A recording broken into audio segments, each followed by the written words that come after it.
That was like one of my favorite bands ever on planet Earth. So we got that tour offer. I remember we were on a tour. We were in Chipotle, and our manager called me and he goes, "Sit down." And I was like, "What?" We get messaged all the time. Like people are like, "So what exactly do you guys classify yourself as?" And I'm like, why does that matter? So like anything that I've ever written had to do directly with me and my life. Sometimes when those songs don't get seen the way you want them to be seen, it's like, you know, 9 days out of 10, I'll be sitting in the green room before we play, and I pass out sitting straight up.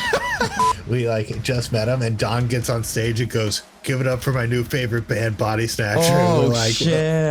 The video that comes out, actually, I'm glad we're on here because I would love to say something about this. Real quick before we start, I just wanted to mention that we do these podcast recordings live on stream. We stream every single Wednesday at 6 p.m. EST on Twitch. It's an opportunity for you guys to come hang out, interact, and ask your questions directly to all of our guests. We also have a Discord if you want to keep talking more about deathcore and metalcore, or simply to keep up with everything that we're doing, upcoming guests, and all that jazz. I'll leave links to both of these things in the description wherever you are watching or listening. And with that out of the way, please enjoy this episode.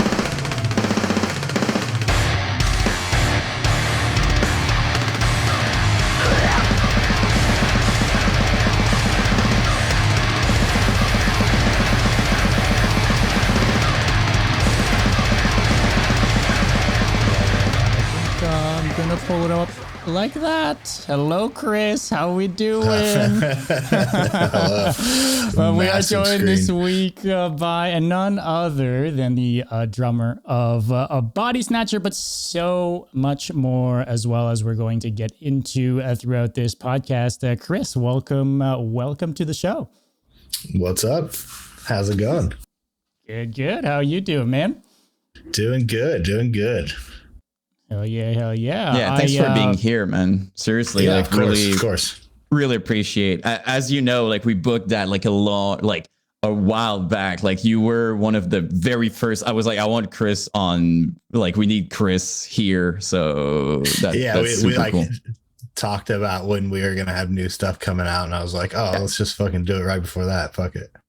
Dude, I said it before and I'm going to say it again. It feels like it's your year, man. Honestly, with everything that's happening. I hope so. Every year I just keep hoping, you know. Yeah, no, it feels right. Keep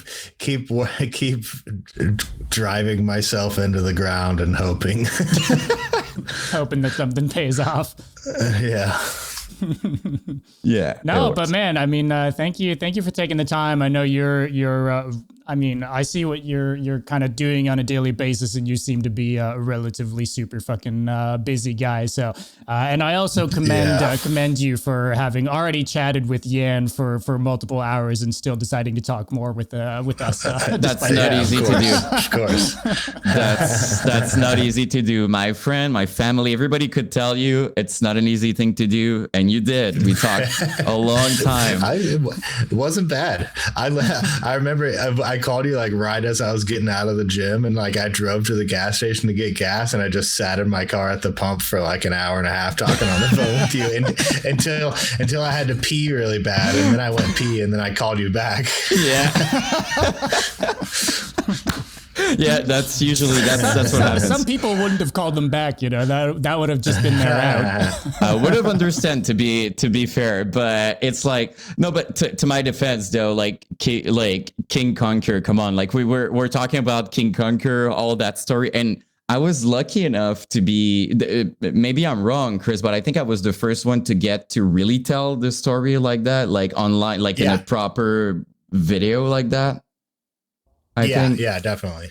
So for me, it was like such a big deal as a fan. And I feel like anybody who were around during the deathcore good old days, like you got to know about King Conquer. Like I've never met anyone that I'm like, hey, yeah, MySpace deathcore that don't know King Conquer. So like for me, it was such a big deal. That's cool. So yeah, I know you guys didn't see yourself as that, right? Back then, like you were just like grinding, and it felt like, I mean, towards the end, like, yeah, we like knew people cared, but but it just felt like, I mean, it still feels the same. It feels like you're trying to climb a ladder with fucking 30 people trying to pull you off of it. Like it just feels like the music industry is hard, dude. And you know, oh yeah, but no, I was watching a little bit of the stream before that, and it like same thing with streaming and YouTube and stuff. Like you never fucking know, something could happen at any point in time, and you just gotta keep hitting it, you know. Yeah, there's like no way predicting it or trying to game it or anything like that. It's just all, you know, put in the hard work and hope it pays off type thing. You're waiting for that Lorna moment, and yeah, you're just waiting for something to catch, and it sucks because, you know, you put so much of your life into music. Like I'm so old now, and it's just like like I've been trying for so long, and like writing lyrics, and you know, like I've never been the type of person that wrote lyrics about things that weren't personal to me, because that's I don't know how to like make stuff up, really. I guess I don't know. I've never been like a fiction book reader. I've always read, you know, nonfiction stuff. I've never, so like anything that I've ever written had to do directly with me and my life. And yeah, sometimes when those songs don't get taken or, you know, seen the way you want them to be seen, it's like, fuck, you know. Because you feel like you put more of yourself into it and you're more connected to it, as opposed to just like releasing something and you're just okay, whatever. Yeah.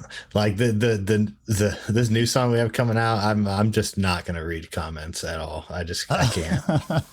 I can't read them on this one. Yeah, because people, like, that's the thing about it too. Like, if people would know how much work it takes for only one song, like if people would know that, like how much dedication and time and the work, like sometimes it's one riff, like one little part you're figuring out with the band. And so if people would know the amount of time and love and effort, like I don't feel like they would even be comfortable crapping on it that much, or saying that it's this or this. But people don't know. This new EP is like, it's been, I mean, we spent a year writing 5 tracks, you know what I mean? And then, but it's also, I mean, when you're touring all the time, it's really hard, you know. Last year we'd be on tour and then we'd be home for a month.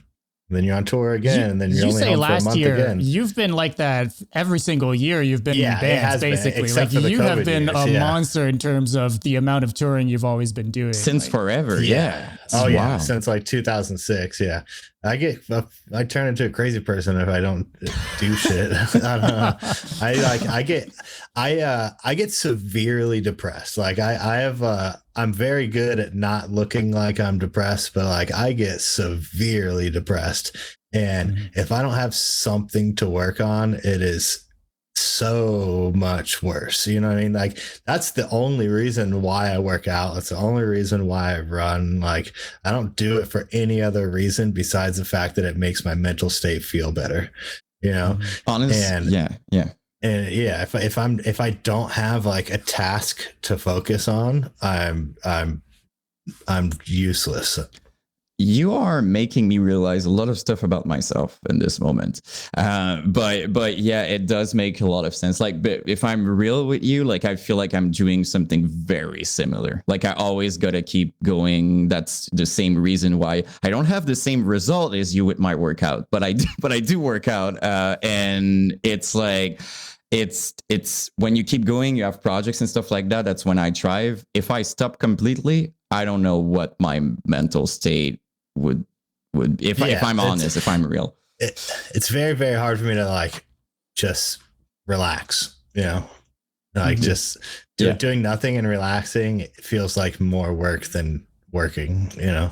I completely feel that. And if I may, like, because we, you know, we're on Facebook and stuff like that, which I appreciate. And I saw your post and I really liked the post you made when you said that you appreciate your band and stuff like that. Like the time you took to do that. Like I wanted to commend that, because it's the kind of stuff that people later on in life are like, I should have tell them like how important they were. I should have tell that person this and this and whatever. So I really commend you for doing that, because it honestly, it made me, it's not even my band. And I was like, that's so cool that he took time to do that. It was a beautiful message. Yeah, so. I mean, you just gotta make sure you let people know you appreciate them, and but I mean, it's also like, you know, some things you'll see something online, it'll kind of like spark a reminder in your head. And like, I'm the type of person that like, if I don't write something down, the second I think about it, I forget it. It can't like completely.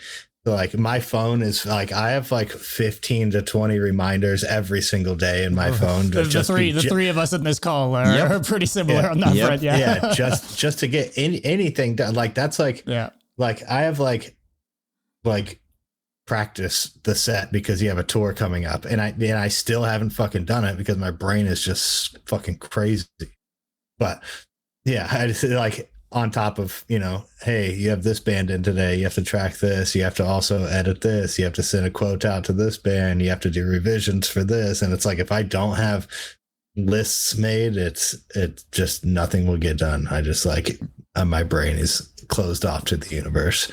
It's just like, no, it's not even closed off. It's just like my brain is like, I don't even know how to explain it. There's just I know for you, for me, it's just that it wanders on. Off to other things. Like it'll just keep going to the next thing without ever coming back to the thing. To this thing. And you jump from a thing to another, and then you want to come back to it, and you're like 4 things later, like you did. Like my brain works like that. I'm on something, have a good idea, shift. Then I'm like, oh my God, at the end of the day, I'm like, oh my God, I need to come back to this. Like, and then something happens. You're like, that's what the fuck I was doing. Yep. Every single time. I think a lot of people that are trying to work for themselves, I think is a good thing. Like entrepreneur type people that are trying to figure out ways to monetize off of things they actually enjoy doing rather than just working a normal job. Like every one of those people's brains works like that.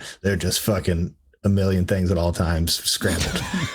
Oh yeah, all the time. I'm not kidding, I have alarms set on my phone. Like it's gonna ring to tell me, okay, now it's me too. You do this just to make sure. So I and like I can feel you.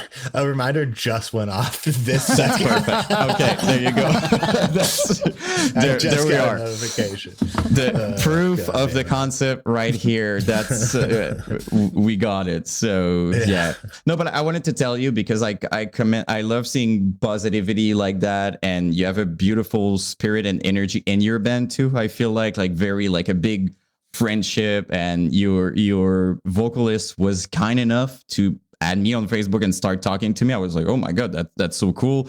He saw the King Conquer video and he was like, I just wanted to talk to you. I was like, well, I'm gonna talk to you. You're awesome. And he is like, I mean, that kid knows more about MySpace deathcore than anybody I've ever met. Yeah. So he probably enjoys the channel, I guess. Oh, loves it.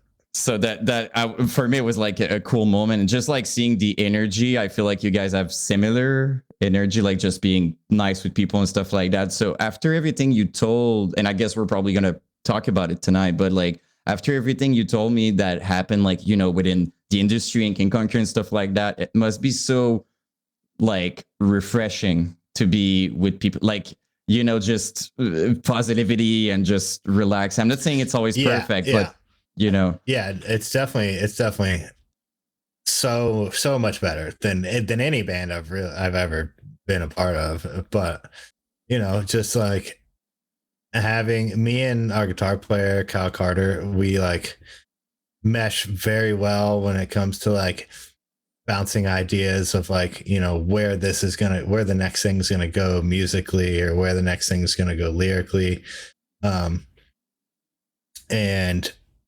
and then once we kind of like get everybody else to like, once we find an idea, when everybody like Kyle Shope and Kyle Medina are also on board with that, then me and Carter can just kind of fucking run with shit and just start making things. You know, like we did this 5 songs. We wrote 18 songs and took 5 of them. And then once we got to this, we went and recorded with Will Putney. And once we got with him, we spent almost a full week, I think, just revising those 5 songs before we even started recording at all. Yeah. You know just what I for mean? like So like pre-production. Yeah. yeah. So like these songs we went in, they were like if you hear the demos, you're like, damn, those are like, it sounds like finished songs, you know? Mm-hmm. And then once we got there, we fucking did. I mean, we cut shit up, rearranged shit, changed lyrics, like made things more intricate. Sometimes we made things more simple. You know what I mean? It's just like the songs, if you heard what they were before what you're gonna hear on the EP, you'd be like, what the fuck? It's like insane how much shit we changed. I mean, that'd be cool with any producer, but with Putney specifically, I cannot wait to see what all of you came up with together, because so sick, he's a very hands-on producer in that sense, but everything he touches turns to gold, man. Force. Yeah, he was like, it wasn't like we were there working with his assistant the whole time. Like Will was full in with us every single day, every hour, like full in. And I'm very, very excited. I really like it. And the mix is like, I'm like, you know, mixes, you're like, oh, it sounds good. It's modern or whatever. You know what I mean? Like these sound good, but like there's something about this mix that sounds so refreshing and new, and like there's certain little nuances, like just the verb on the snare is like, I've never heard a snare sound like this ever in my life. Like there's just, you know, some people won't grab onto those little things, but me as a producer, I was like, what the fuck, dude? Like this is like you went in for real, and it's something fresh and new, and I don't know. It's fucking. I'm stoked. Was that something you had to kind of like let go, the whole producing thing, because you've produced the last few Bodysnatcher records, right? Like I'm curious how that decision came up, I guess, to ultimately go with someone else. Like, was the rest of the band like, yo, you? I'm assuming they weren't saying like, hey, you suck, Chris. Let's go with someone else. But no, no, it was 100% my idea to go with Putney. Yeah. So, I mean, we had talked about it on previous records, like, you know, because I've done every Bodysnatcher record except for the very first EP. And then I worked on the record. One of those being before you were even in the band, right? Well, actually, the first full length Death of Me, I wasn't in the band. I just worked on that record. Yeah. So that's how I met the band. And then we did the re-release of Death of Me with like the 5 new songs, and those were the first 5 songs we wrote with the band. And now we've put out the 2 full lengths two more full lengths after that. And then I did both those. But yeah, before we did Bleed Abide, I was like bringing it up to everybody. I was like, yo, it'd be cool to like go to somebody else that's like, you know, not saying that they have a better mind than me, like not underselling myself really, but like I just want to know what somebody else thinks when they hear these songs and where their brain goes with things. Another perspective, right? Because you're a part of the writing process. It must be something to like, you know, have to also be in the production and be seeing it a different way than an external like producer, right? And then so when we did Bleed Abide, I still did that one, but we went to Audio Compound with Neil Westfall from A Day to Remember, and I used his drum room there to track drums. And we also there's a guy named Austin Coop. I don't know if you know Austin Coop. Yeah. So he's Florida man. Yeah, he used to be in Adalia. He was in Prison. But yeah, he's one of my very good friends. King Conquer took Adalia on their first tours, and so I've known him since he was like 14. But he's a great producer now. So on Bleed Abide, I told him to drive down to my house and come, and I was like, yo, let's just like write 2 songs from scratch for Bleed Abide. So we did, and that was Glass Prison and Smash Perception, our songs that we wrote with Austin in studio. Cool. So that was our first time doing something like that. And we're like, damn, this feels really cool. Just having another brain, you know? And so then for this record, we finally had a budget that we could go to somebody else with, that we could actually afford to go to a bigger producer. And what we said was, hey, we're going to ask Will Putney. If Will Putney can't do it I'm just gonna do it. Like there was nobody else that we wanted to go to. Him or no one. Yeah. Will and or nobody, you know. And so he was like, hey, I can fit you in, and it was like next September. So it was like a year from when we hit him up. Oh shit. And okay. he's like, I can fit you in. We got 3 weeks. He's like, but during those 3 weeks, I'm really busy. So I can't say what he's doing, but like there's multiple bands coming in and out while we're there as well, you know? But yeah, he fit us in and worked with the budget that we had. And like, yeah, I couldn't be more thankful. He is the man, dude. It was like way more of the man than I was expecting. Like he really exceeded my expectations. Yeah. I think it's important. Sorry, no, I think it's important to have an outside perspective. Like I'm about to release a song and I heard it so much. I'm focusing on the stupidest stuff, a detail, like a cymbal, a part of the snare. Like I'm not even listening to what I did. Like, so it's. Yeah, that's the biggest, that's me being a producer too, that does a lot of mix work. That's one of my biggest not complaints, but like, you know, just one of those things that you do deal with, because people listen to their demos for so long. They want in their brain, this thing sounds better because they've heard it that way thousands of times. When in all reality, if this segment of the song does double kicks or does single kicks, not a single person listening to that song knows what one or the other sounds like. So it's not going to change their perspective on the song, whether it's that part or this part. You know, you just have to. You know, we went into Will and I said, anything that he recommends, I'm not going to say anything and I'm going to go along with it. All right. So you have to have a pretty fucking open mind for that, though, because it's what like I did. a lot of there artists are parts that like got taken out that I was like, yeah, that's it, because you had it close to your heart, right? It's like, oh, I wrote that, know? Like I fucked with this part, you know.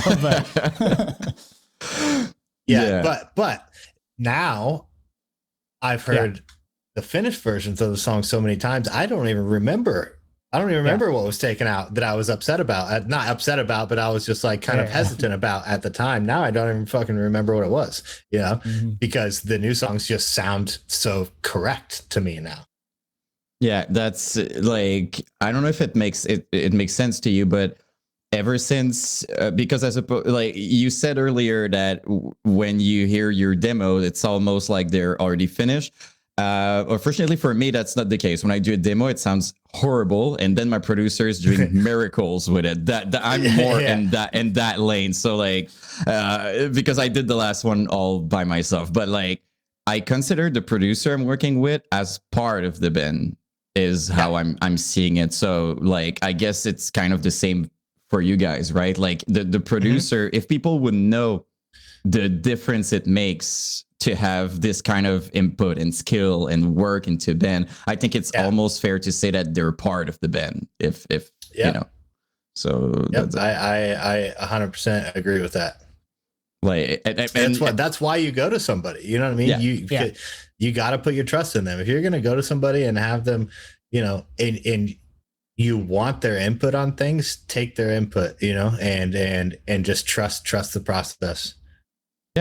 Yeah, I think even with, you know, within the band, like you got to trust your vocalist, got to trust your drummer. Like sometimes fighting over something, even if in your mind something happened, like the magic it can do just to trust someone and be like, okay. And that's even like, even with us, we'll do, you know, Kyle Medina writes, you know, he writes lyrics for some songs, and Kyle Carter writes lyrics for songs, and I write lyrics for songs, and Kyle Shope. So every member of the band writes lyrics, and we all go through and we kind of like place it the way we want to. But like, you know, if because we'll have like talk tracks of the pattern, you know, like before we start tracking, so that, you know, he has like kind of a reference to go off of. And if he hears it and then he does the take and the pattern is slightly different, a lot of times we keep it because we're like, oh shit, I didn't even think of it happening that way. Right. And It's cool. not like, oh, you didn't follow my plan. Like, yeah, it's exactly. Like, Like if it comes out more natural for him this way, then we keep it that way. And unless it's something like that's like so unbelievably perfect, you know what I mean? Then we try and get it exact. There's always those like certain key parts that sometimes you just know, like, okay, we're gonna move around a bunch of things, but this part's gonna be exactly this for sure. Yeah, you get a certain feeling. It's okay also, like when you're really like 100% like I think every band has these moments where, for example, like you, Chris, you're like, okay, this part, guys, trust me, like it needs to be like that. And I think it's fair too. Like I think it's like these things are also part of the trusting process. But I was very curious about something. You said you had way more than 5 songs, right? When you got there. I'm just curious to know if you had a song that was very difficult for you to give up on. No. Like, no, not at all. Okay. No, I like, we picked the 5 songs, and the 5 songs we picked, I was like, yep, these are the ones, no question. Perfect. That's awesome, because sometimes it's tough. Well, we didn't go to Will with all 18. No. You had we picked the 5. You know what I mean? Like, because we had been, and they weren't, it wasn't like all 100% done songs. Some of them was like a minute and a half. Some of them are 2 minutes. Some of them are a riff, you know? So it's like, we kind of like went through the whole year playing with things. And then once we were like, oh, this song has the riff, like this is a part, you know, and then we'd finish those tracks. So something then, you can build off of, you know, that you're already we picked what 5, and we finished those 5. And then we sent those finished, or our version of finished, to Will before we went up there. And then when we got there, he had already like, you know, taken the wave file. He already had like ideas and stuff. Cut things out, or like move things around, or put this part here, and explained why, and why he felt this would be better here, that would be better there. And then we kind of listen, and we would all like, you know, come in with ideas, and then try different things. And, you know, sometimes I would be like, oh, maybe we should try this. And then Will would do it. And then he'd be like, oh, sick. That's fucking awesome. You know what I mean? So it's like everybody was still very hands-on with everything. It's a big, you know, team where like obviously some bands it's probably different. Sometimes like I heard certain bands it's like there's 2 people doing almost everything or whatever. But within your band, it really feels like it's a, you know, team effort with the producer, with everyone. So I think it's going to be interesting to hear this sound, because you went through to a producer for a reason. And I guess even, you know, the first track we're going to listen to, we're going to feel something probably, you know, different. And I'm curious. I mean, it's definitely still, you know, the same, you know, type of personal lyrical content, you know. The video that comes out, actually, I'm glad we're on here because I would love to say something about this. The video that's coming out, there's a clip before the video, and the video is basically a guy saying, hey, there's drugs being sold and distributed out of blah blah blah. We cut out the businesses that he listed, and cut out the names that he listed, and, you know, basically goes on and says like at the very end, he says like, it's every Schedule 1 and Schedule 2 narcotic. My main concern is the fentanyl. And that video is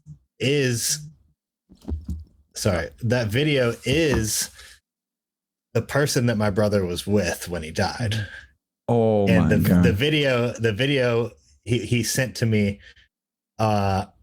last April while we were on tour with Lorna Shore, and it was almost the exact day of a year since my brother died, and he sent me this 9-minute long video of him basically, you know, trying to not feel guilty anymore, because he was the one that got my brother the drugs. He was the one that was with my brother that day. And there's a part at the end of the song where everything kind of cuts out, and you hear him start screaming Narcan, and he's like screaming it over and over again. And that's also taken from the video he sent me he said that like he was like, and the cops walked into the house, and I was just like, Narcan, Narcan, Narcan, Narcan. And so I clipped the audio out of that, and that's also in the song. So it's going to be a really hard thing for me to like explain to people like in a correct way to where they actually get it. You know what I mean? To like, it's hard to be like, hey, that video you're watching is an actual video that was texted to me from the actual guy that my brother was with the night that he died, you know? And, but yeah. And somebody said Dead Rabbit. It's not Dead Rabbit 2. This song, Dead Rabbit, was more so about me kind of feeling guilty for not spending more time with my brother than I felt like I should have. Murder 8, the song that comes out next week on the 26th, that song, Murder 8, is like the street name for fentanyl. So that's why the song's called Murder 8. And that song's more so about the pharmaceutical industry, I guess, as a whole. Yeah. Sure. Because business. And a year after my brother died, my sister passed away from the same exact thing, almost exactly a year later. Oh my God. I didn't know about the sister. No, wow. So now, you know, that's I'm the only one left, you know. So yeah, and I think like that's why I don't want to read the comments. You know. Yeah, no, I get it, but honestly though, like putting this amount of realness into something is because I'm a big believer, like I'm very spiritual, energy, stuff like that. And I feel like when we do music, you can feel if the person really like the intentions, the vibrations, the energy. So like you've put so much realness into it that I feel like even if they don't really get it at first, at least this energy, this amount of like realness and love that you've put into it, that's something that's gonna make the song it more. It's another kind of heaviness in my book. Yeah. So, and the music video is also very intense. Like, music video has a male, has a female, has them both being addicted and passing. You know what I mean? So it's like it's you know, it's not an exact replica of what happened in my life, but it's, you know, that's why we chose to do the video the way we did, was because of what happened to me, you know? Yeah, but I think like there's never going to be too much of awareness. Like it's never going to be too much. Like it's very important, and you never know, like in years later or weeks later, people maybe are going to come to you and tell you that they saw this exact video at the perfect time. Oh yeah. So yeah, I get people coming up to me about that with Dead Rabbit all the time. And like the last tour we did, I actually had a kid brought me he like got a stuffed rabbit made. It's like this little, I don't know if I think it's in my car. I have it like sitting in the back window of my car, and it's got like the crosses over the eyes, and it's got like a little thing underneath it that says Dead Rabbit on it. And but yeah, people were coming up to me and thanking me for lyrics like that quite a bit. Same thing with like, you know, Kyle Carter's written a lot of very tough songs to write for our band, because he lost his mom to cancer when he was, I forget how old he was at the time, but the way that it happened and like the amount of detail that he goes into it, and like, you know, like there's a line in one of the songs on this new EP. There's a line that says it's like a detailed explanation of what happened on this day, you know. And he was living in Pennsylvania at the time, and it says the stairs were covered in snow and my throat was so dry. That morning you sat me down with tears in your eyes. I couldn't get any words out when you told me you had to die. Oh. And then at the end of the song, it says, when bad news turned to worse, we didn't have much time, but you never hid the truth. You were preparing your sons to say goodbye. Oh my God. Yeah. but also and it's really hard to write lyrics like that when you're not the one singing the lyrics, you know? Sure. So but Will Putney got those lines specifically. That's the last song on the EP. And those lines specifically, Will got like the craziest, just most raw takes out of Kyle Medina. Like it sounds like it is just hurting his voice. Like he's pushing so hard. It sounds like there's just like, it sounds like it's hurting him to do vocals. You know what I mean? And like he got these takes that are just so sick. Would you say that doing stuff like that and being like, because the way I see it is that it probably brings you guys even closer, right? To do this kind of, you know, to share like something as, you know, personal and deep and stuff like that. Like, I guess it creates like an even bigger bound within the band. Is that a word? A bound? Whatever. Like a bond. Bond. Yeah. Bond. Yeah. My bad.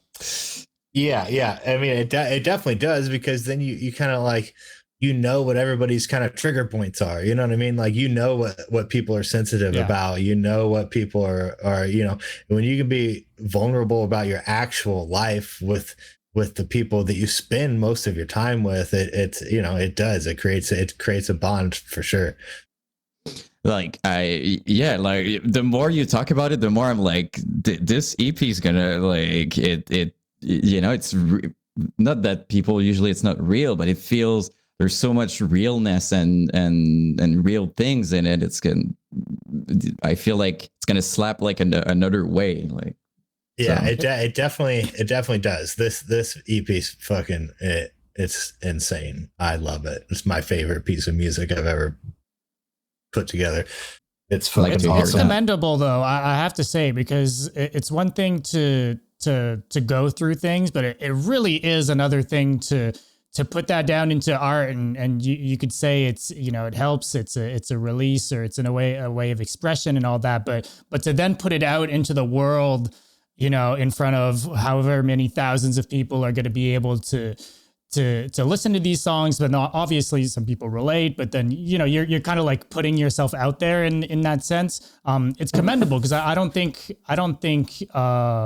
even think most people would want to kind of go through that sort of thing of putting themselves out there the way you guys seem to be wanting to do on this EP, which is super fucking cool in my books. But it must be something, right? Like it must be a lot. It's definitely hard, and you definitely, like, you know, you don't know if, you know, of course there's going to be people on the internet that are like, oh, you fucking pussy, you would cry about your mom dying. You know what I mean? Like, you read comments like that all the time. Like when my brother died on Lamb Goat, it was somebody was like, finally, you know what I mean? And I'm just like, you fucking pieces of shit, dude. Like, I mean, I like, it doesn't bother me. Mistake number one was reading Lamb Goat comments. I fucking love Lamb Goat comments, dude. I love it. I do love it. but yeah, it is, you know, it's hard to read comments on fucking on stuff that's personal to you, but you just gotta know it's always going to be there, and not let it affect you, you know, because like those people aren't coming to a show, you know what I mean? So it doesn't fucking matter. No, those people don't matter. They would never say that to you. They would never in their life say that to you, like to your face, like never. Yeah, exactly. See, it's different, but these people, like, without defending, like, you can tell. Like, imagine how you got to feel bad in your life to even say something. In my life, I never said something like that to someone. Like, I never even think of saying something like that. So, like, it tells you how, you know, how bad they're feeling and how in distress they are to attack someone on something that personal. Like, you know, on death. And I mean, to them, it's just funny because they're being a troll. You know what I mean? Like, it's funny to them to get reactions out of people, and like, you know, it's fucked up, but whatever. I'm trying not to let it bother me. The classic, he's never going to see this response. Yeah. That's another thing. Like, people will like call, like, Bodysnatcher, like, we read like every message that's sent to the band on Instagram. Like, we don't have somebody that checks our social media. It's all us, dude. You know what I mean? So it's like, and then we respond and like, oh, I didn't think that you guys would actually respond to this, and then they're like, you guys are actually really nice, you know what I mean? And then they come out to a show and everything's cool, you know? Yeah, it's you're not doing that for the people who's gonna try to trigger you. You're doing that for the people that with who it's resonating and makes it worth it, right? Like, I mean, even if you in your whole career, honestly, you would have like helped one person, it would be worth it. Honestly, it would. Yeah. So 100%. That's but yeah, I think me and Dom now, I think it's fair to say like we're all excited now that we have all these, you know, inside information about and we love EP, by the way. Like we're more like, we're both fans of like shorter, like 5 songs, 6 songs, like 4 songs. Like we're fans of that. So give me the good stuff. Don't give me the 18 songs. Give me the 5. Like, we actually did it to where it's like on April 20th is Record Store Day. Yes. And if people buy the vinyl, they can hear the entire EP before the EP. There'll only be 1 song out and they'll be able to hear the whole vinyl, but it won't be on streaming until later this year. And it won't actual pre-orders for the CDs and merch and stuff like that. Yeah. Well, they'll get the Record Store Day stuff, but actual pre-orders we're not even putting pre-orders up until after Record Store Day. And then after Record Store Day, you'll get the actual release date, which is months away. Yeah. That's it's cool though that you guys are putting out a song now with the tours coming up, right? To be able to play some new stuff on the tour. Are you guys playing more than just that song from the EP on the tours, or are you guys just going to be playing that one? So on the Europe tour, we're playing the one. And then on the US tour, we're, it doesn't really matter. We'll have 2 more songs out by the time the US tour comes out. By the time the US tour starts. Talk to me about those lineups. Like both of those lineups are fucking insane. I'm jealous. I'm jealous for people being able to see these tours. Well, Bodysnatcher had toured with Spite, like, you know, when both bands were fairly young, they did a tour together, you know, or 2 tours, I think. And it had been a while. Yeah. Spite's bass player is actually Bodysnatcher's original guitar player. So after Bodysnatcher and Spite toured like years ago, I think it was like 2016 or 2015 or something like that. Or actually, maybe it might have been 2017. I don't know. But once they did that tour, Ben, who was in Bodysnatcher, went to Spite, and everybody else in Bodysnatcher kind of disbanded at the time, besides Kyle Medina. And I produced the band, so I joined in. And Kyle Medina was like, "Hey, what do you think about Kyle Shope from Float Face Down?" And I was like, "I love Kyle Shope. I've toured with him with King Conquer a bunch, you know." And so we got Kyle Shope, and then Kyle Carter was in a band that I played in Florida called Dealey Plaza for a little bit. And so we got Kyle Carter, the 3 Kyles. Yep, the 3 Kyles and me.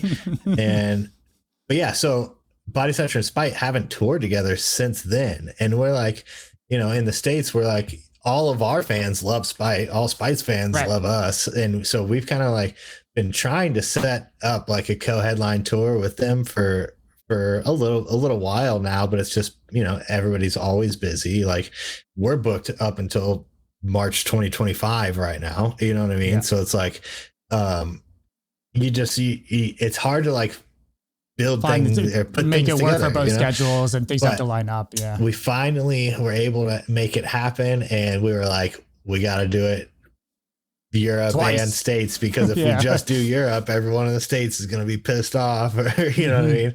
Dude, so the violence in those pit is going to be something pretty. Like, we looked at the flyer and I was like, oh my God, that's going to be something. Like the hardcore energy, you know what I mean? Like, both of your bands have this, you know, hardcore it's thing gonna be going. Fucking sick. Yeah. I'm stoked. I'm really stoked. And I'm really stoked. The Europe tour, it's got Boundaries on it. I love Boundaries. They're like one of my favorite bands. Boundaries is just about the coolest fucking band right now. With the new stuff they're releasing too right now. Oh, dude, they are. Dude. I know they're not like a deathcore band, but I mean, we've done multiple tours with them over the years, and I mean, I think Boundaries is like the best band, period. Oh, like yeah. they are so fucking good. Love them. Yeah, Yeah, it's like another one of those bands that fit in the kind of revival-ish kind of scene. Yeah, that like a more good like older metalcore. style, like Misery Yes. Signals esque, Heavy like metalcore metalcore. and stuff. But like, Yeah, man, yeah, it's Misery so fucking Signals. good. That is Yeah. their biggest influence. There we go.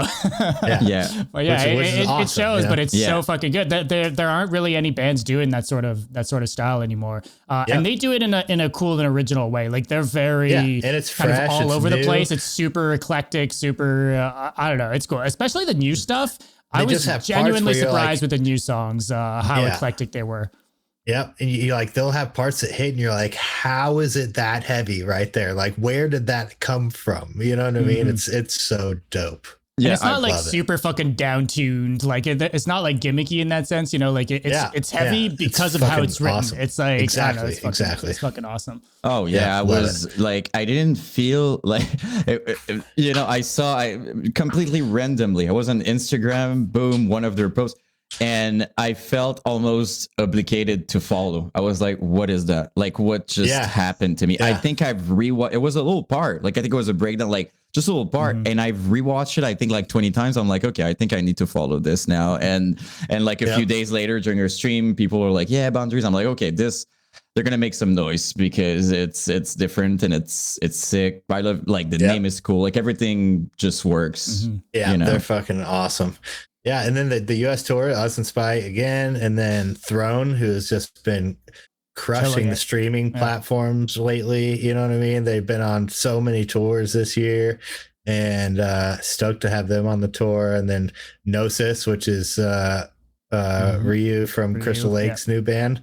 And they are fucking sick. And then They're heavy as shit too. yeah, they're heavy as shit. And like I've watched some videos of them playing, and they look like they're fucking awesome live. I mean, that shout doesn't out surprise Buster. me knowing fucking Crystal Lake and how insane Ryu would go, but the whole band would fucking go. You know, like how hard they'd play live. Yeah. Doesn't surprise me in this context at all. And then fucking Psycho Frame's just crushing. They're so sick. Dude. They're fucking so awesome. That's the Man. band me and Yan have been fucking. We keep on talking it. about Yeah, them. we can't fucking shut up about them. I'm What doing about Tracheotomy? promotion. You like Yeah, Tracheotomy? Dude, same. They're so sick. Like both of them, but Psycho Frame, they got something. I just finished man. a new record for I know. Trach. I've been connecting some things for some of that stuff. I'm they're so it's so cool to see. Like I did this video that I said I didn't want to offend anyone, but like I'm like I need to say that it's cool that some people are bringing back the old school vibe. And like when I heard Psycho Frame, I was like, what is happening here? Yeah. Like it was for me probably the heaviest thing I've heard. Period. Like I was like, what's going on? Like that's so cool. And you know, they never disappoint. They release songs. Oh, and you guys had Simon and Hunter on here? Yeah. Yeah. Oh, awesome. Fuck yeah, dude. That's sick. Yeah. I've known Hunter yeah. since he was a very young individual. I think Like he was 14 or 15. Yep. Yep. Silence. Yeah, he's something, man. Like, And then Cell is fucking crushing right now. They're on that tour right now with Mugshot and Kayanashi, and that tour looks like it's just murdering right now. And that band's been doing a lot of cool shit. it's so cool to see. You know, we keep talking about that, me and Dumb and stuff, but like even me and you, Chris, I think during our call, but like it's so nice to see how thriving like pretty much all the bands right now in this scene, like everybody who's working hard, who's, you know, really doing it, they're thriving, sold out shows, people are showing up. Like there's even young people, like I'm sure you see at your shows, like some fairly young people that were not there during MySpace, right? New wave. Thank you, Knocked Loose, and thank you, Lorna Shore. Yep. Yes, sir. You know, they are building up both sides of the genre so well. And they're not getting softer. You know what I mean? It's like, but they're bringing in new people to the scene that, you know, have never been there before and never heard of it. And all those people are finding bands like us and finding bands, you know, like that aren't quite as big as them, and they're diving deeper and coming to shows, and yeah, it's crazy. It's cool. I'm kind of jealous of someone who goes to a show, don't know what We also have Cycloframe Will Putney is. to thank. Yeah. Oh yeah, no, for sure. But We definitely like, have Will Putney. it must be like, for a new fan, I'm trying to figure out like somebody who goes to a show and hear like something like Cycloframe for the first time without any context, just being like, oh, what's this? What's this? You're like, what's happening to me right now, right? Yeah, So yeah. it's awesome. You're gonna work hard this year, Chris. You got a lot of things coming, but it's awesome. We have a lot of work to do. Yeah, we got fucking, in like 10 days we leave for Europe, and then come home. We're home for 6 days, and then we do 6 weeks in the States, and then we're home for about a month, and we got some stuff in Europe. That's all of August. And then we're home for about a month after that. And then we got another US thing that's not announced yet. And then we're home for about a month. And then we're doing some other stuff. Look, we booked this, and then I was looking at the Euro and US tours that you guys had posted up, and I was like, it was now or way later. In June. Yeah, end of June. Yeah. And on top of that, Chris, you got married. I did, dude. And so I wanted to say, congrats. I know I told you already, but congrats. First for that. Second of all, for your outfit at the wedding, like, it's so sick. Like, most people just go black, white, just like classic, which is fine. But you so sick. I saw the pictures and I was like, okay, he literally killed it at his wedding, and everything was so beautiful. I'm telling you all that because I know how much work it is and how much I never did it, but I mean, like, it's so much work, so much stress. But everything turned out, it looked like a movie, honestly. Like, your wedding, like, I saw the pictures, was like, it legit looks like a movie. So congrats on that. Dude, that's all my wife's doing. She is a very smart individual. She's awesome. But yeah, she like wanted like a boho chic style, so no black at all, like all like pastel looking colors and stuff. And actually the tux that I wore and like the outfits that I had my groomsmen in, which was like just the suspenders and the cinnamon color shit.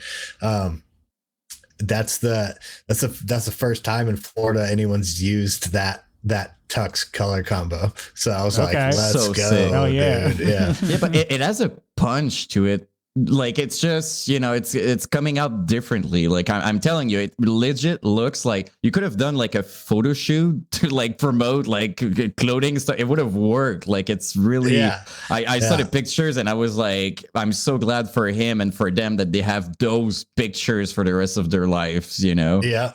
And my wife wore fucking Nike high tops instead of shoes. Like, instead of like dress shoes, you know what I mean? Like, so sick.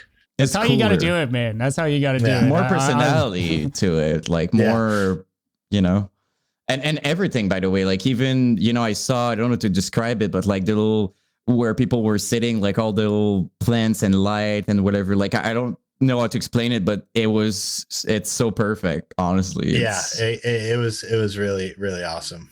I'm sure all day people were like, it's so beautiful. Like, people there. Wow. They're like, this is the craziest wedding we've ever seen. Awesome. So cool. Yeah, it was very cool. Yeah. So I wanted to say, obviously, we both wanted to say congrats because it's a big thing. It needs to be celebrated properly. And you did. And on top of that, you are extremely busy and you did that on top of it. So it's just like, it's that much more impressive. So.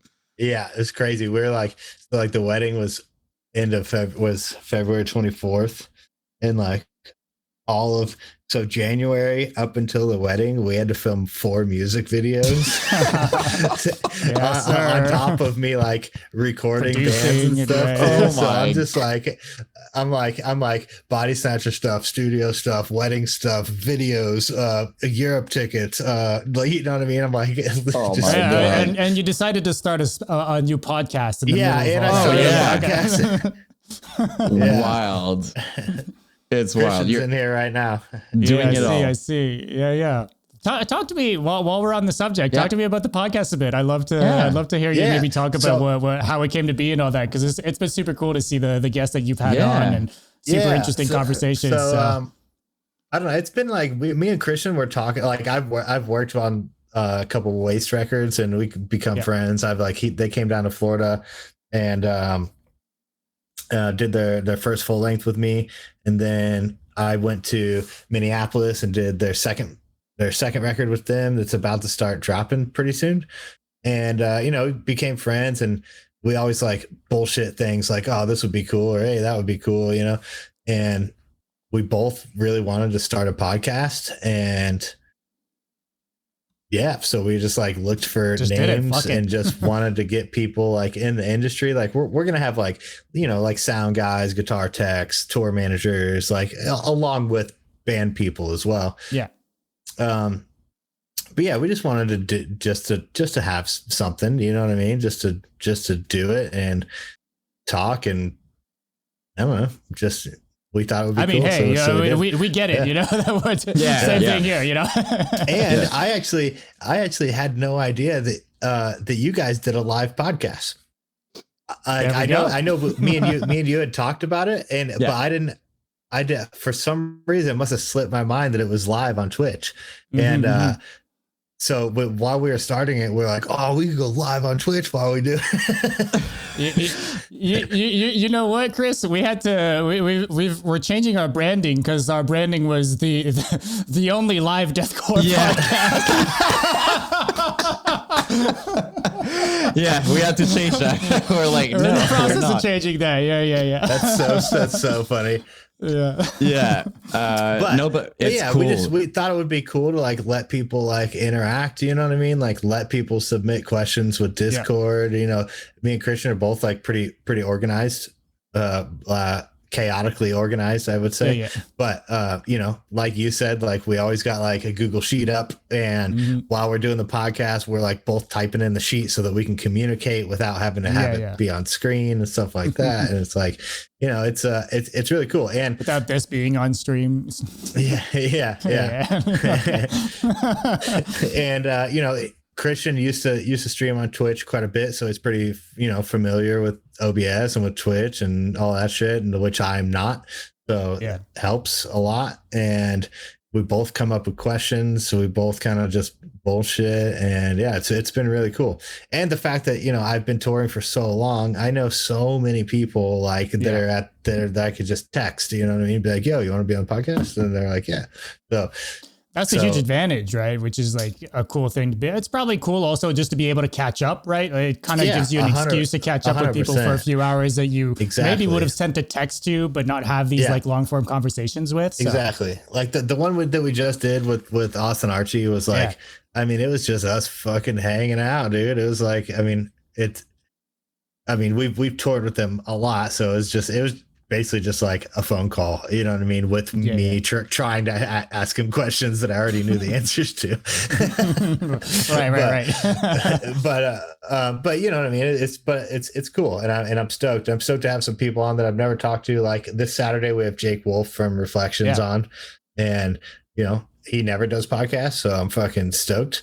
Makes it even more valuable, right? Like when someone doesn't do a lot of this stuff, it makes it very interesting to get their perspective. And I'm super hyped for it. We're gonna try and get, I think, one more episode in before I go on tour, I believe. And Christian, he's able to do some episodes if I can't. He's done some solo so far. Yeah, he did like the by the thousands one, which went really well. And but so we're just gonna see what happens. Try and like just be consistent, and it makes it very important to have a partner like that, considering how busy you are, right? Like with all you do. So I think it's a good idea to have someone, like, let's say you can't or whatever, and you have a lot going on. At least it keeps going. Like we're in a world that if you stop, people kind of forget that you even exist. Yeah, exactly. So it's important. But while I'm on tour in the States, though, I should be able to do it We have a bandwagon this year, so we're not in a van. So Awesome. I'll be able to like have my computer set up and you know, phone, like using your phone as a hotspot is like more than good enough now, you know. So it's like should be fine. So yeah. Game changer to go from event to I bet. Like, oh, I'm so excited. This is our first tour. Well, we've done Europe with a bus because you have to, you can't drive yourself over there. But in the Europe buses, you're like on a bus with 4 other bands. So, you know, it's like 24 bunks on a bus. And the one in the States is just us, and there's a shower on it, which is very cool. Oh yeah. So yeah, very, very excited. It is an unreal amount of money that I don't even want to talk about. Oh, do you guys have the trailer too? Yeah, there's a trailer. Right? Yeah, we have a pretty big. We're doing like biggest light production that we've ever done. And really excited. It's gonna be really fucking cool. We're spending, you know, I don't know if we'll make money on this tour because we're spending so much, but like, we'll see. You know, I just, you know, I want the show to look. I want it to look sick. You know. Yeah, but you did everything right though. Like with all the with all the videos, all the, you know, everything that's coming. Like it's all like building up towards the tours. Yeah. So yeah, it's gonna be awesome. Yeah, and I mean, as long as you guys don't like ridiculously fucking overspend, I'm looking at the lineup, and I don't think there's going to be a shortage of people paying at the door. And oh my god! Yeah, people buying merch and stuff. So if you guys kind of did your math right, I'm sure you guys will be good. We always do math before tours, because how tours work with bands, like when you're at a band that's like, you know, like a mid-level band, you don't have to pay for things up front. You know what I mean? Like some things you do, like the lights, we have to like put a deposit down on them, and we pay the lights off throughout the tour. Most of it's an IOU, yeah, exactly. Merch is always an IOU. It's like, you know, we'll get fucking $20,000 of merch shipped to us and not have to pay for it until after it's sold. You know. Yeah. Well, after the tour. Hoping it's sold. Yeah, exactly. Well, you definitely have. Basically, there's a 30-day. You have 30 days. So we always do like rough math basing on all of the IOUs that we're getting, like all of the stuff that's getting fronted to us, and then we know what we're getting paid every night, and just have to break even on a certain amount of merch. Yeah. So then you kind of like, you know, take your average of what you normally do on a tour. Like what was our average on the last 2 tours? And then you kind of like, you have a rough idea, but we always overestimate what we're going to owe and underestimate what we're going to make. Sure. That way it doesn't put us in a position where we're absolutely fucked. Right. He goes, why is my size always sold out? If you're ordering online, that's a different question. On tour, we normally have everything. Besides, you know, every now and then there'll be like a day where we're like the next day we're re-upping on merch, and that this show we're just like have not a lot of stuff. Online, it's just you got to get it before it sells out. There's nothing we can do about that one. Yeah, I think, you know, earlier when I said that if people would know the amount of effort that goes into a song, I feel like it's the same thing for bands touring. Like people have this vision that touring is just fun and sure, you have great moments, but I feel like people, like fans, it would benefit to know how hard it really is, and the true reality for bands to like tour and work hard like that and just like, you know, perform. It's crazy the amount of things that you have to think about, like leading up to a tour. You know, you have to think, you know, if you don't have your own van, you know, van rental. If you don't have your own trailer rental, merchandise, getting designs made takes a long time. Like we've been preparing for this Europe tour and the US tour for like getting merch designs for the last 5 months since we were on tour last year. You know what I mean? Like we were already getting designs, ideas sent out to people to make for these tours that we have coming up right now. You know, so that's months and months of having to remember to keep on these people to get your merch designs done in time. And then it's like, you got to order your merch. You have to know what sizes, how many of each size, how many of each design. And you have to have that stuff in at least a month before tour, you know? It's like owning like 5 businesses. Like it's like, because there's so many different aspects of the band, you know? Yeah. And then also, you know, promotion for the tour, getting video ads made, or getting like promo assets made and stuff like that. It's like, you're juggling that with an album release and putting up music at the same time. And you got lights, you got to program the shit out of those, you know? So all these things kind of like people they go to a show and they assume, oh, you know, they're just here, you know, it is what it is, but there is so much that fucking goes into it. And it makes a big difference. Like also, like if you're a fan of a band, like really, if you love this band, like it's cool to jam their songs on Spotify. That's great, but it doesn't keep like it won't, you know, keep the band going. But if you show up and you buy some merch and you hang out and you're there, that's the real way to really support the band you love. The Spotify stuff definitely helps, but not in like a monetary way. It helps, you know, it helps like status, if people see that you have a high amount of listeners, it makes more people want to listen to it. You know, it's like, or it makes more people want to put you on their tour, you know? But you don't, I mean, bands that are on labels, the amount of money that you get from Spotify streams, if you're on a record label, is, I mean, you're already getting nothing. It's 80% less if you're on a record label, you know? So merchandise at live shows is how I survive. You know, it's how everyone in my band survives is merch sales.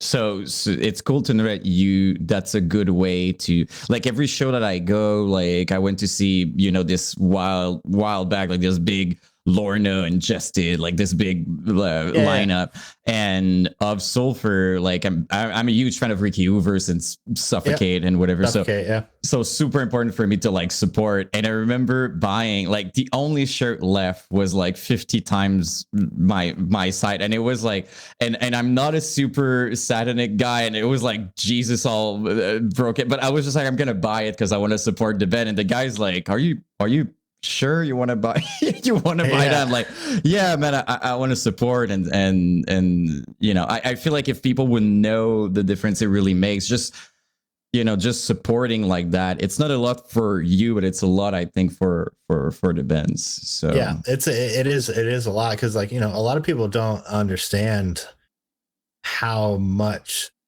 when you're all right. So when you're on a level where when you're in a van and you're playing, you know, 100 to 200 cap venues, you can kind of find ways to support yourself and not have anybody there working with you, like just have the band, you know what I mean? But once you get to a point where you're playing 1,000 cap venues, you got to have people with you. There's just too much stuff for the band to handle by ourselves. So, you know, we travel with a photographer, you know, and a sound guy and a tour manager, you know, and our sound guy gets a weekly rate, which is, you know, it's not cheap. Our tour manager, he also is our merch manager. So he also gets a weekly rate, plus he gets 100% card tips and 100% cash tips, all tips that go to him for selling merch. We let him keep all of it. And then, which is the way to do it. 100%. Fuck anyone who says otherwise. Yep, we agree. And those dudes can make bank. You know what I mean? They do make good money, but the amount of stress that they're taking off of the band is real. Like, and very important. And they're there setting, like, we get to venues at noon every day and we don't leave until 1 a.m. and they're at that merch table the whole fucking time.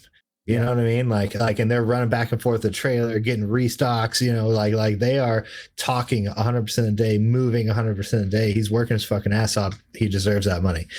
Yeah. And they represent you too, because, like, as a fan, he's like, he or she is the first contact they are, like the first image, like they have as a conversation. So very important for you guys. And he's part of the band. Like, he's been with us for so long. Same with our sound guy. They are part of Bodysnatcher. We don't ever want to do tours without them ever. So we have, we have them who get weekly rates. Then you have gas every day, which, a lot of times you're spending three to $400 a day. And then you also have a driver. Driver is a weekly rate as well, which almost is it's almost as much as both the other weekly rates combined, and that's weekly. Then you have your light rental, which is a very crazy amount of money that I'm not going to say, but it's a lot. Yep.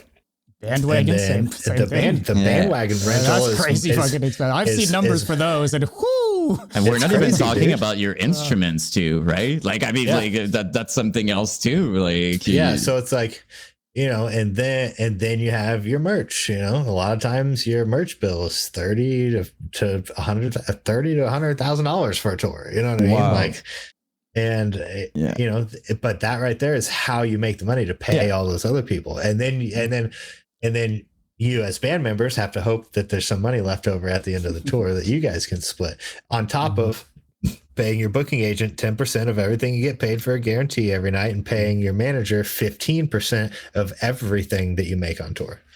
Hoping there's no merch cuts. That's why people get pissed off with merch cuts and stuff. You talk about all these things, you're just like, sure, what's left?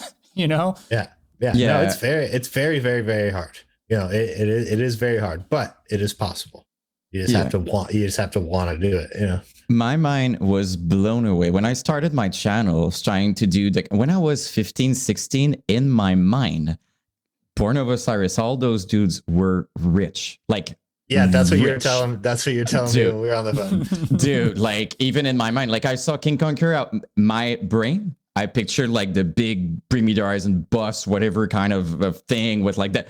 All my vision, I was like, okay, they made it. They're in my mind, a label meant they're rich. They made it. They're like settled. So like, oh yeah, especially Media Scare, right, Chris? Especially bands on Media Scare. Oh my god, didn't even hear one good experience with it.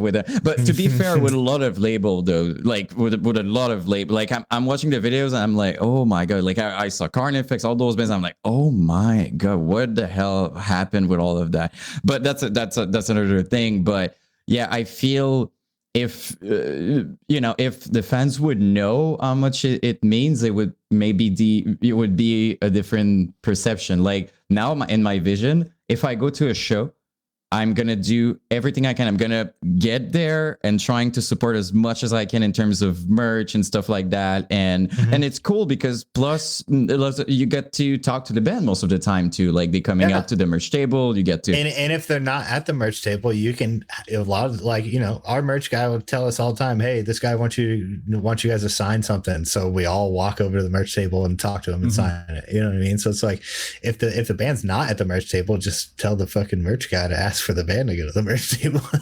Yeah, exactly. And I've noticed how much sometimes you say something as a fan and you're like, oh, I hears that all the time. But like just saying like it changed your life and all the sentences. Like the more I'm talking with people in bands, the more I realize how meaningful it is for bands to take those moments with their fans and stuff like that. And I feel like a lot of people now kind of do realize that because, now a lot of times people will like see what the band's traveling in. Like they see them pull up, they're like, oh, they're in a fucking van with a U-Haul trailer. What the fuck? Absolutely. And that was the beauty of Bus Invaders, Yes. Yeah. Oh, and yes. we've like, we've done van tours up until this tour we have coming up, we've all driven and we don't have a driver. I do not 90% of the driving, and that's six hours or plus every single day. And then you drum, dude, and you do vocals. I can't even understand that. It's wild. And you really don't have time to like sleep a full night's sleep because we don't get to leave until 1 a.m., but we have to be to the next city at noon. So it's like you don't. It's realistically not possible. Yeah. You do the math. Something's not mathing there. Yeah, you gotta drive, and then you get there, and you only slept 4 hours, and then your day started, and then you gotta fucking tough through it and drink a couple coffees and rip it, you know? Does it happen sometimes to you that you're looking at your drum kit and you're like, I don't know I'm gonna do it today, but I'm gonna do it?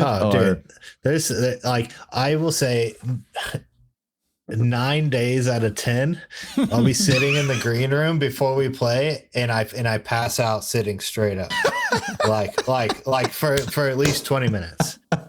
You know, an hour nap before getting on set. There's no fuck. It's not. I don't even try to, dude. It's just like my body's just so run down while you're out there. It's just, you know, and that's like last year we did our headliner straight into Lorna Shore, and the headliner, we had 1 day off. We had 32 shows, 1 day off. Oh my god. Yeah, that's at this point it must be like you started. Promoters are crazy for doing that, though. I know some bands prefer not having any days off. I get it. You're not spending money, yada yada. But 1 out of 32, Jesus we did Christ. this for a reason. So we were asked if we wanted days off, and we said, "Listen, we're the only band from America on the tour, and we want these other bands to be able to play as many places as they can for their first time here." Okay. You know? And so make them really hate America. No, they all made a lot of money. They all crushed it. You know what I mean? And then we did Lorna Shore, and we had every Monday off for that tour. And I was like, this is so sick. Yeah, that should be like a scheduling thing. That is most of the time on bigger tours. Mondays is off. Like our tour coming up in the States, we have every Monday off. Yeah. Very at least 1 day to look forward to, resting a little bit more. Yeah. And when I be on a bus, I don't have to drive. I can sleep. That changes everything. I can sleep. I'm very light sleeper, very anxiety ridden when other people are driving at nighttime, especially. But you know, these guys do it for a living, so I'm just hoping that it's okay. Yeah, because especially when you used to do that yourself, right? Like you could, like, you're not wondering, like you might be driving and you're tired, but at least it's you doing it. But when you gotta let that go and be like, okay, he's driving, I hope he's got it. You know, they're like, some people don't drive as cautiously, or some people, you know, drive a little bit more on the offense than they do on defense, and like. The bandwagon split off between driver and so you don't see them either, just to add that level of Okay. Oh my god, gotcha. Yeah, I am but they sleep during the day, you know, so they're probably way less tired, technically speaking, than you would be driving 6 hours after a show, having driven the same day already, you know? Yeah, I have a question outside of touring. Well, it's within the reality of touring, but I'm curious to know about your workout and what you eat. Like, how do you manage to, like, you know, do you do calisthenics? You eat like shit. I eat like shit. I eat like shit most of the time I'm home too, even though I don't like. I like to. I don't know. My brain is so fucked, dude. I'm my own worst critic, and I'm always like, I'm all for eating Christian. I'm all for like eating healthy, and I would love to say that I eat healthy, but it's just like I have this crazy addiction to food that tastes good, and I just like dude, if I didn't work out, I would be so overweight. It's insane. Okay, but still. But on tour, I do still work out. You know, we try to hit gyms. You know, Planet Fitnesses are pretty much everywhere, so I'll hit a Planet Fitness or whatever. Go to showers too, I guess. Yeah. I don't know how that's going to work with the bandwagon. I hope we can get the driver to stop at some Planet Fitnesses and stuff, but if not, you know, I'll bring like some 30-pound dumbbells, and you know, you can just kind of get whatever workout you can. And then playing drums for an hour also burns an insane amount of calories. For sure. I don't even know how you do that. As long as like you got some dumbbells, you know, you can do squats, you can do fucking lunges, you can do you can do shoulder press, push-ups. Pretty easy to find. Any type of bent over rows, like. Yeah, I'm huge on pull-ups too, and it's pretty fairly easy to find like a bar or some sort of something a bit higher and just like do pull-ups. Sometimes like 2 chairs or whatever, and kind of get some stuff going too.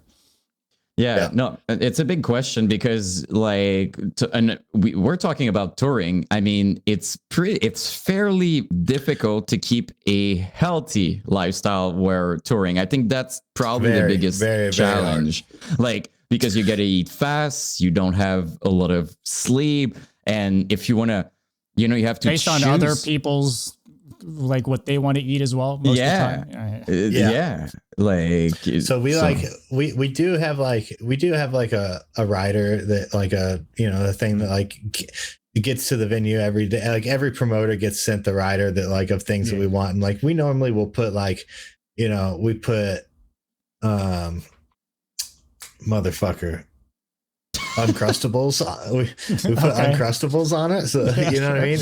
And then we also get like chicken lunch meat, cheese, bread, so that at least we can like make like a normal ass sandwich, so it's not like a fast food thing.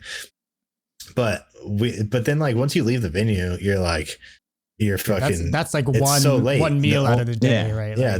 The only thing that you can eat after you leave a venue is gas station food, which fucking sucks, But we try to fucking hit places like after sound check, before doors open. We'll try to like find a place near the venue and eat something that's like good, Yeah. Keep the sandwich for later instead of going to the gas station type thing. Yeah. That's or like sometimes the tour manager will he'll like during the last band order pizzas, so like once everybody's out of the venue, there's like he'll have pizza ready for like the tour package and stuff like that. I'm sure it goes a long way, right? When there's someone at a venue really takes care of these things and like is there that's something you remember probably. Our tour manager, like the dude that does our merch too, that travels with us, like he's been with us for a while, and like I don't have to do anything anymore. Like as far as like he advances every show before we start tour, like he's in contact with every single promoter. He has all the details laid out in an app for everybody, so you know exactly what time you have to be there, exactly what time sound check is for every day. It's a big job. Like it's a huge job, dude. Did you get a daily fact? No, I'm gonna tell him to start that. Actually, that's fucking funny. I've seen a few TMs do that. But he will put, he'll put in like, what restaurants are nearby, what's and close, blah blah and shit like that, and just make sure everybody's life is as easy as he's able to make it. It's similar to what we were discussing, while also doing the merch and figuring out when we need merch re-ups and like how much merch we need to order this week and blah blah blah. Where to get it shipped to was usually the biggest fucking puzzle in there. Like the delay it's gonna be and where we're gonna be arrive at. on and, time. We want it as soon as possible, but we don't want to potentially miss it if it gets fucking delayed in the mail type thing. We normally get it shipped to fucking like a UPS warehouse or something. We ran into a big issue in one city on the last tour though, where it's like a whole day of us trying to find this fucking merch. And we ended up finding, I think we found two boxes of it. And whatever. Never found the rest. No. Yeah, we've had one time where it was like to a UPS center that was closed the day that we show up to go get it. And like trying to get it shipped from there another day, dude. Oh yeah, on lunch. Yeah. I could wait the hour they come back from lunch, but it was closed on the Sunday, and that it is what it is. And then trying to get it shipped to another place was fucking hell, dude. No one wanted to help us out. Ours was shipped to a UPS warehouse that was no longer a UPS warehouse. Oh my God. And they couldn't figure out, nobody could figure out where it was or what, like when the last time it got scanned or anything. So it's like, I don't know, it sucked. But that shit happens. Yeah, it is what it is, but it's never a bit of a panic attack. You're like, what? But that's what I like about what we're doing and backstage podcast, what you guys are doing, and even I guess with my channel telling the stories of those bands, is that it makes people a little more aware of the reality. So then when you're supporting, when really you love a band, you love what they're doing and stuff like that, you feel there's more empathy. You're more like, oh my god, okay, they're touring. You see it more as you don't take it for granted. Like for me, for example, when they come to Montreal, I'm like, they're coming a long way. They're working hard every single day. We're very often like one of the last shows. They're probably exhausted. I'm gonna do everything I can to support. Like it changed your whole perspective and vision. So it's something and we when need you go to talk Canada about. too, when the That's US a whole bands go other to thing, Canada, selling merch in Canada is actually really hard. It's hard to get your merch there. It's hard to get your gear there. Everything is hard. It's like if you don't have a carnet with everything listed that you're bringing in, like they won't even let you go there, and then you have to say that you're not selling merch, you're giving it away, or else you can't bring it in. And then when you get there, we can't use like Square or anything like that. So we have to make it cash sales in Canada, which is a little harder. You know what I mean? Yeah.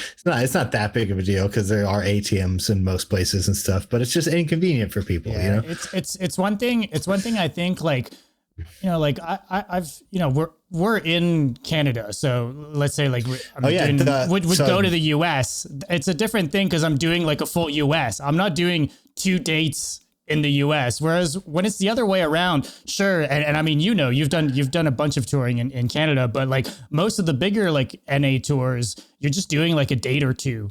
Right. It's not worth like getting merch printed in Canada specifically for those 2 shows the same way as it is for me to get merch done for a US tour in the US. Right. Yeah, exactly. And just like banking on the fact that I'll like pay whatever taxes is left on the little merch that I hopefully have left at the end of the tour. So it's always like half the time you don't even know if you're making it across, to be frank. It's like, we've had so many shows here. That's what happened. Why our last show our last show on that We Came as Romans tour got canceled because they wouldn't let We Came as Romans into the country because of the box truck company that was carrying their gear was a Penske truck, and Penske's not allowed in Canada. If it was another brand, it would have been fine. Oh my god! So that was why we had to cancel that show. But Christian, the other host in my podcast, his band Waste, their singer, his vocalist is from here, right? Yeah. Oh, that's cool. That's awesome. Didn't know that. Okay, that's so cool. He moved down to Florida though, right? He's not here anymore. No. Jeremy lives in Montreal, and Waste is from Minnesota.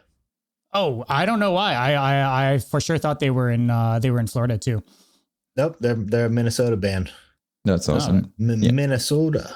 Yeah, another thing we're proud here is in Montreal is this, this Vice Icon. It's like, every time they play, people go crazy. It's like they're being called like the godfathers of deathcore or something. Like it's Blind Witness was a big one too. Oh yeah, back in the day. Oh yeah. You guys did Europe with Midsat Scared too, I think. Yeah, we toured Europe it was Suffocate, King Conquer, Blind Witness. I want to cry, and I didn't get to see that. Like it must have been so sick. I mean, such a lineup. It was very sick. Yeah, it was fucking awesome. Oh my god! And Ricky Hoover again. Just want to point out, always been like a killer frontman vocalist. Like I'm watching old videos, and I'm like, he was like still killing it. Like It was awesome. Now he's like 50 times his size and things have changed. Yeah, he definitely doubled in size. Awesome. Dude, I saw him in real life. Didn't even realize. I was telling to his merch guy like that like I wanted to support and whatever, like with the merch. And I was like, that's all you support. You want your band to come back, you support. And he was right there. I didn't know. And I just hear like, damn right. And he's just I'm like I look literally like a kid next to him. Like I look like a little kid. Like he's like tall and huge and massive. I was like, okay, that's a monster right here, like that in a good way. Yeah, but he's like 6'3" or something. He's pretty tall. Dude, yeah, he didn't need to be all buff to be to look big. Nope. He already had the height. Yeah. Yo, wow. I wanna talk about King Conquer just a little bit. Look, me and Yan, like our one true love is that kind of era of deathcore. So I'd I'd feel bad not talking about King Conquer at all. I just want to say, like, up front, Decomposing Normality. Oh my God. Like when that album dropped, there were like a few other albums around that like that same year that kind of came out that I felt were very, I guess, genre defining, like brought a new definition to the word heavy. Like Oceano's Depths was that year. Aegean came out with their EP as well. And you guys came out and like the Yellow Sign. Oh, the Yellow Sign. I always talk about the Yellow Sign. Those guys were fucking sick. That year, like 2009, like had like a few really fucking solid bangers. But that brand of super low guttural vocal with really fucking pissed off, super down-tuned guitars, like just ridiculous breakdowns. We're brought to another level. Tuned down very far at all. We only tuned to A. Yeah. Oh, no way. But I mean, it's still A. But King Conquer was a 7-string, not just a drop 7-string. That's it. Yeah. I mean, by today's standards, it's gotten way high, it's gotten pretty fucking lower. But I mean, back then, I guess A was pretty new at the time. Yeah. Yeah, we weren't doing 8 strings and going all the fuck out for most bands in that genre. Still, not at that time. Not at that time. And I mean, regardless, like just how like slow and sludgy and impactful those breakdowns were, and like the vocals, like all that like kind of culminated into like something that we hadn't really heard before. So I'd love to just talk a little bit about that era of King Conquer with you, if you don't mind. Yeah. Because I mean, you started King Conquer with like other names and stuff in like fucking 2002, some shit like that, which is like way early, right? And you guys were doing like even 2005. I was listening to some of the stuff. And it was pretty deathcore. Like it was way more melodic. But that's what a lot of deathcore back then was. That was before there was a word.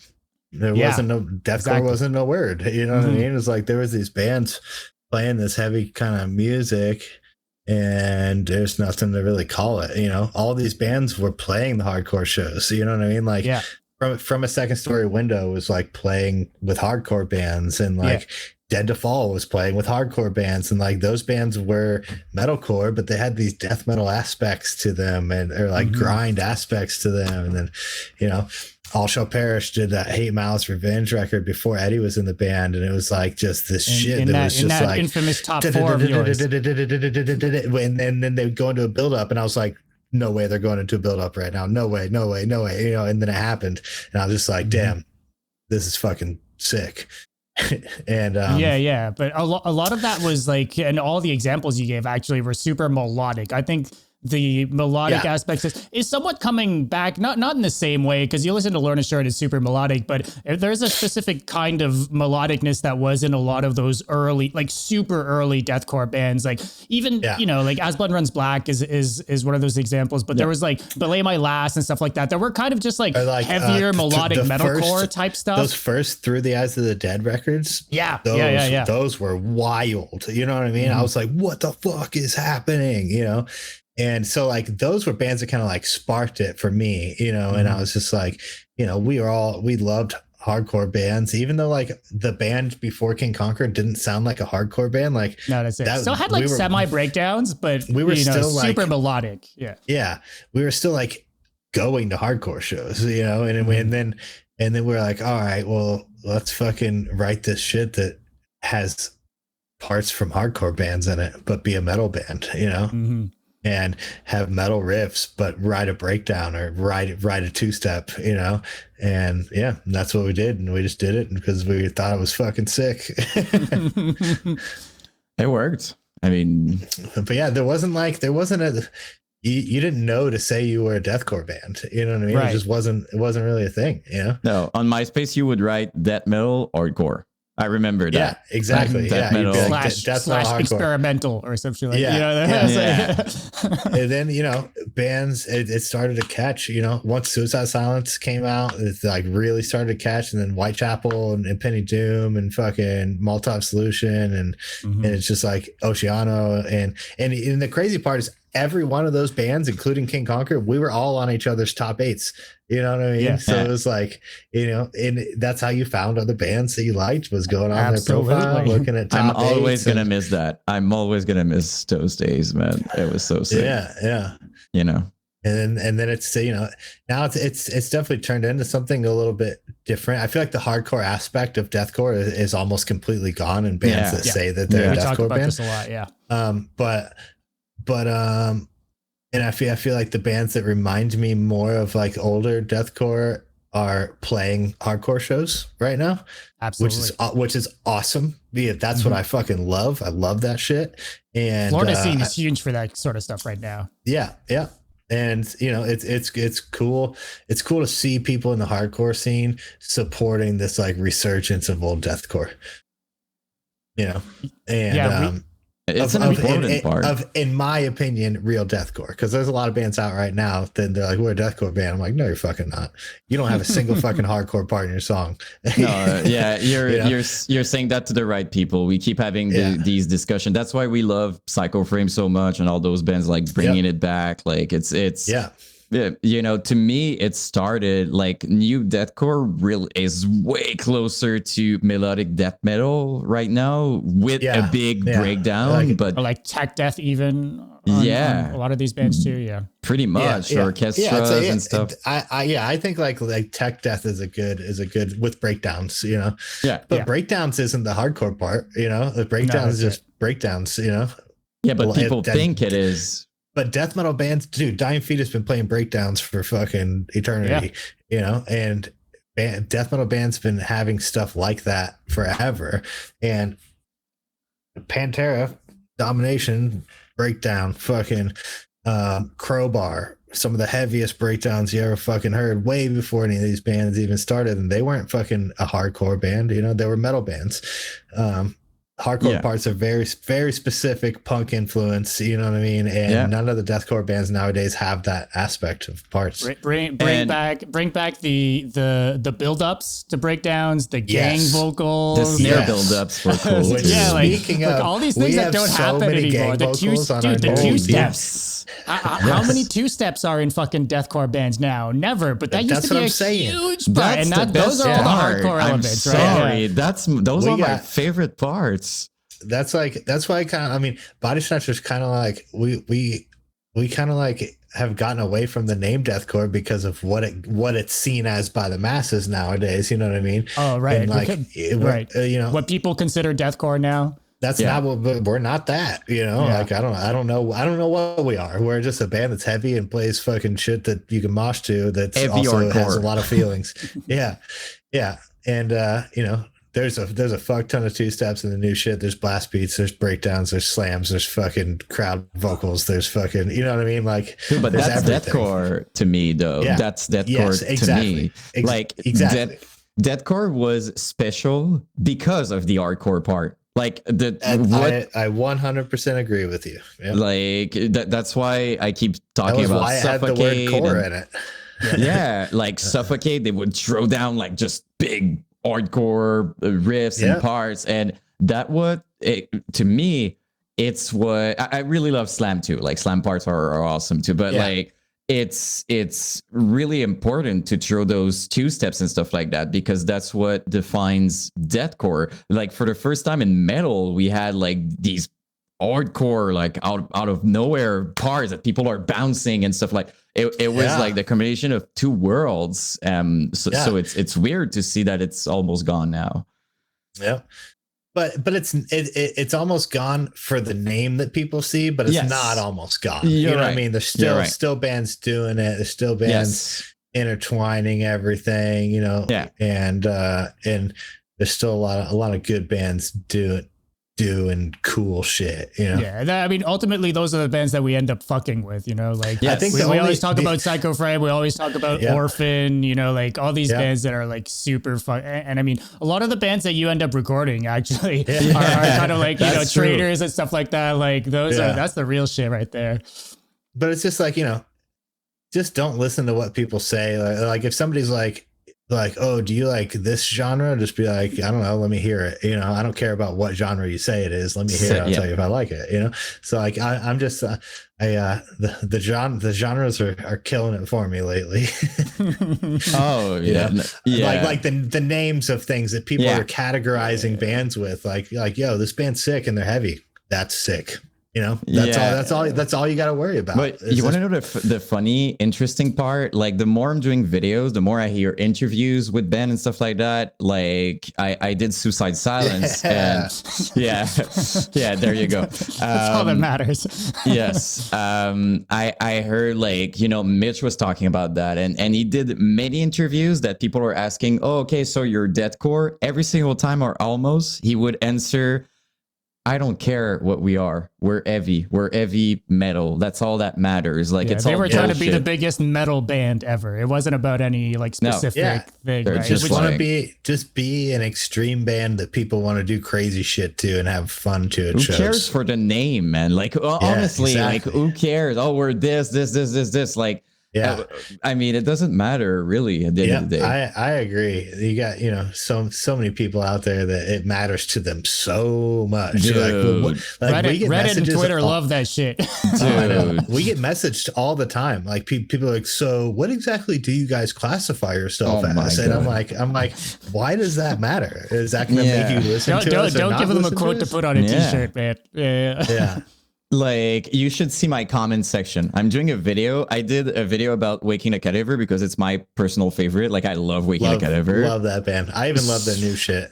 Oh my god, yeah, so underrated. We have this conversation every podcast because all their newest shit is so fucking good, but it's my fucking underrated. But every time we talk to someone, they end up saying exactly that. So I guess some people are paying attention still. Oh yeah, I people mean, that like them, you know what I mean. People that fucked with them back in the day definitely still listen to it. My life is complete. Like, now I got to talk with that vocalist. Like, we're talking. I'm like, my life is complete. Like, I see this guy as like he's so awesome, and the band is so cool. So like, I always have a big spot in my heart. So in the beginning of my channel, I did Waking. You should have seen people saying, it's not deathcore, it's brutal death slam. I'm like, oh my god, I don't care about that. Like, they were still around during those days with Annotation and Endopsy and all those bands. Like, to me, they're in the scene. That's what matters. Dude, we played a show with them like just like right before COVID, and it was like a festival in Texas, and we had never played with them, and they had never played with us, and they played right before us, and we were all like losing our minds. We're like, oh my god, Waking the Cadaver. We're like all watching them, and we like just met them, and Don gets on stage and goes, give it up for my new favorite band, Bodysnatcher. Oh, we're like, shit. We were all like, no, like Kyle Medina was like, yeah, fucking losing the shit. Holy shit. He's so nice as a person too. Like, you saw it, right? Like, genuine. And we were actually supposed to that first tour that we had back after COVID, they were supposed to be on that tour, but Don had some, you know, his dad was having issues, so he was afraid of, you know, just that being around and blah blah blah. But yeah, we would love to still do something with them. We fucking love that band. They're still playing, so. I know. The thing is, it would actually be pretty sick if you guys would do like a feat someday, like done on one of your, you know, like hardcore party. It would slap pretty hard. It would be cool. Dude, we got Jamie Josta on the new one though. I know, on the next track, dude. That's fucking tight. You guys toured with Hatebreed, right? Yeah. 2022. That's huge. The 20th. Yeah, 20 years Perseverance tour. That lineup was fucking like awesome. With like Bleeding Through and all that too. Yeah, Bleeding Through was like on all the West Coast states, and then Gate Creeper was on it, and then we were on it, and Dying Wish. Oh yeah, that's so sick. That's such a cool lineup. It was an awesome tour. Everybody on that tour is so cool. Hatebreed is so fucking awesome, dude. Like, them as people, best fucking dudes ever. Frank, their guitar player, lives in Melbourne, and like he hits up Kyle Medina all the time. They go get lunch and stuff, and just one of the most down to earth bands we ever toured with ever. They're so fucking cool. And that was like one of my favorite fucking bands ever on planet Earth. So when we got that tour offer, I remember we were on a tour and we were in Chipotle and our manager called me and he goes, sit down. And I was like, what? And he's like, we just got a fucking Hatebreed offer. And I was like, no fucking way. Like a dream, literally, like a dream, like a full circle thing for sure for you guys. It's so sick. Now we want to hear it though. Like, I mean, we're talking about all these things. I'm like, I want to hear all of that. Less than a week, dude. Hell yeah. 26, 6 days. Yeah, Tuesday. Next Tuesday. This Tuesday coming up. We're gonna talk about it. That I'm fucking hyped. That's for the sure. Music video is so crazy. I'm so stoked. It's cool what you're doing though. Like I also want to commend that. Like you never know how many people are going to see that at the right time, like exactly the right time that they need to see it. So which they might not, but they might. But if it pops off, I'll be a very, very happy man. If it doesn't grab on, it's still a song that I'm going to want to play live. So sorry.